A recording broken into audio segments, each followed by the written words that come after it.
Nyalande capanɗe 33 tindinoje suudu dow.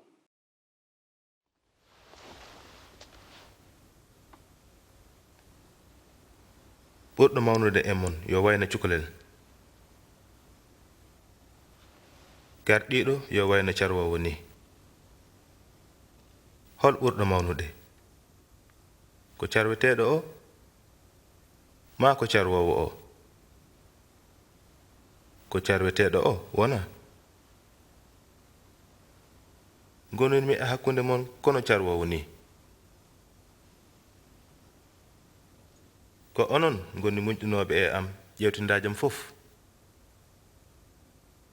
ngam ɗum mboɗo resda on laamu ngu no babam resdirimi ngu ni, beele eɗen ñamdoye kadi jardoyen e laamam. jooɗoɗon e jappeje ñawon leƴƴi Israila 12 ɗi. nden noon jamfante ala. Simon heɗo, seytane ñaagima yo on ƴewtine onon fof bonɓe e moƴƴuɓe ceernde no ndemowo serdinta gawri e huɗo ni. kono mi ñaganimama woto hoolare ma ustade. so a arti e am sellin hoolare bandiraɓe maɓe. jomiraɗo, mi felliti yaadude ma nder kaso, mi felliti maydude e ma. Pierre, mbimi gori joggata hande tawa an a killitaki laaɓi 3 a anda kam.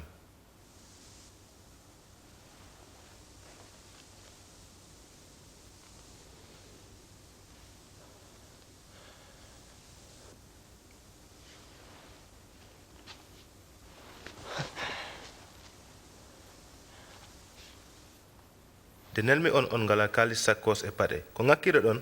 ala hay hunde. joni noon kala jogiiɗo kalis walla sakkos yo ƴettu, te kala mo ala silama yo yey wutte mum sooda ngota. gatti mboɗo wiya on ina winda o hiisama e bonɓe ɓe, kadi kala ko foɗano e am koko timmata. jomiraɗo, labɓe 2 nani kisa.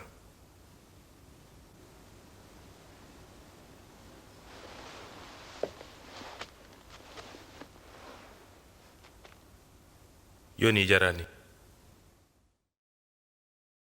Hol ɓurɗo mawnude? Holi gonɗo hoorejo e nder laamu Allah he? Holno hoorejo foti siforade e nder laamu Allah he? Holko woni gollal hoorejo ɓurgal tengtude e nder laamu Allah?